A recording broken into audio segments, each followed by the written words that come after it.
want to share a nice story from the students of Shaykh Ibn Baz rahimahullah ta'ala. And this brings us to our fourth point. That fourth point is, it's not about how you live your life in this world. It's not about how you live your life in this world, but it's all about how you will be raised in front of Allah subhanahu wa ta'ala. It is all about how you will be raised. And this alludes us to the point that whatever you die upon is what you shall be raised upon. So let your last deed be your best one. And the story goes as follows. There was a brother who came overseas. And he came to seek a bachelor's degree in any field. And the natural climate was that this was the first time he got freedom from his family. In his society, people are very religious, very practicing. He couldn't have the fun that he wanted to have. So he comes to a place like England. He's in a free mixing university. In a society where no girl looks at you. In fact, there are no girls in your class. Now all of a sudden they're sitting next to you. And you can actually find an excuse to talk to them. Hey, can I borrow a pen? Hey, can I borrow some paper? And conversation becomes very easy. And now that you have a foreign accent, oh my God, you're a fitna for them. And this was the reality that he went through. That he came from a foreign land, and this attraction hit him right away. The initial stages were that he'd just go out for lunch, he'd just go out for meetings, and that is how life continued. He never actually committed zina.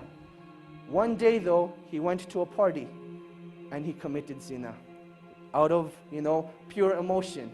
He committed zina, and when he was done, he just lay there thinking, I have just ruined myself. And he didn't know what to do. He didn't know where to go. He didn't have any close friends that could guide him. He knew that the only place that this guidance that he had known was back in his hometown. He booked a ticket back to Saudi Arabia where he was from. And on his way, he had a stopover in the country of Qatar. While he's in Qatar, he goes to the musalla, and he's just crying.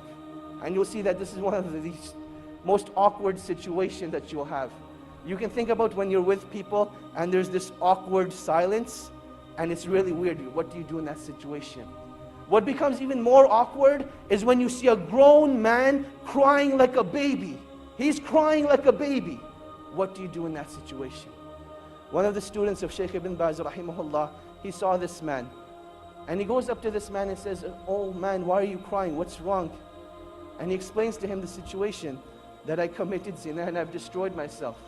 And the only way I can get rid of this pain is if I go back and have the hudud implemented on me. This is the only way I will be purified. The student calms the man down and he says, look, don't do anything rash. Let's go back to Riyadh together and we'll deal with the situation. They head back to Riyadh and the man is still crying throughout the whole journey. He feels really bad for what he has done. The student says, look, we've arrived in Riyadh. Go spend the night at home. I will call you in the morning. Just make sure you don't do anything. Don't do anything. Just wait till I call you. The next morning, the student calls Shaykh bin Baz and he asks Shaykh bin Baz, rahimahullah, ya Shaykh, this is what happened. I met this man, he committed zina, and he feels that the only way he can be purified is if he has the hudud implemented on him. Shaykh bin Baz says, tell this man not to turn himself in, but rather the sin has been hidden from the people, continue to hide it. Rather seek forgiveness from Allah subhanahu wa ta'ala and turn yourself to the Quran. Let Allah subhanahu wa ta'ala be your guide. So this is what the Shaykh says to the student. The student calls this man up. Let's give him a name now. His name was Ahmad. He tells Ahmad, look, the Shaykh says, don't turn yourself in. Death is the easy way out. This pain and suffering will not be taken away from that act. And Allah subhanahu wa ta'ala does not want this from you. But rather Allah subhanahu wa ta'ala wants you to rectify your ways, turn back to Allah subhanahu wa ta'ala, and that is when that pain and suffering will be taken away. That is what Ahmad decides to do. A couple of days go by, he starts reading the Quran, he starts praying in the masjid, and he says that I never missed a single salah in the masjid since that event took place. This continues for about 2 weeks. Now this student, he disappeared from the life of Ahmad. There was no contact between him. And then one day, he notices that he has a missed call from Ahmad. He says, later on, I'll give him a call. Another couple of days go by, and Ahmad's house is calling now. His home number is showing up on the Shaykh's phone 5, 6 times. The student calls the house back and he says, "Assalamu alaikum, how are you guys doing? What's going on?" And they say, "We need to speak to you. Ahmed needs your help." And he says, "Definitely, I'll come over and see you tonight after Isha." He prays Isha, heads over to the house. And he sees that something just isn't right. That you can walk into a place, no one will say anything, but you can see it from their faces. You can see it from their sights, that something just isn't right. He goes to the father and he says, "Assalamu alaikum." He says, "Wa alaikum assalam." He says, "I don't even know what to say to you, but I want to thank you from the bottom of my heart.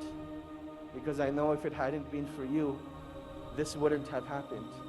And the student's thinking, what did I do? So he says, "Well, what happened? What are you talking about?" And he says, "Let me show you." He says, "Ahmed went and prayed Salatul Isha tonight. And he came back and he came to pray his sunnahs. And he was in his room for a really, really long time. And we went to seek him out. We didn't know what had happened to him. But I want to show you." He took the student to Ahmed's room. And there Ahmed was in sajda. And Allah subhanahu wa ta'ala took his life away at that time. And that is how he passed away. This is the story of an individual, not who was righteous, but this man committed zina, one of the biggest sins in Islam. And this is how Allah subhanahu wa ta'ala took his life away. And inshallah, when he's resurrected, that's the deed he's going to be resurrected on, making sajda to Allah subhanahu wa ta'ala. And that is why when it comes to pain and suffering only becomes negative if it creates a barrier between you and Allah subhanahu wa ta'ala. But it becomes positive. Pain becomes positive, a motivation for you when it brings you back to Allah subhanahu wa ta'ala. And this is what every individual who's going through pain and suffering needs to realize. That this point of pain and suffering is not that Allah subhanahu wa ta'ala wants to punish you, but rather this is a calling from Allah subhanahu wa ta'ala. "Oh my slave, come back to your Lord. Oh my slave, this is a reminder for you that I want to bring you back to me." And this is one of the wisdoms of trials and tribulations. That while we call each other on the phone, while we text message each other, the calling of Allah subhanahu wa ta'ala comes through trials and tribulations. And you can react one of two ways.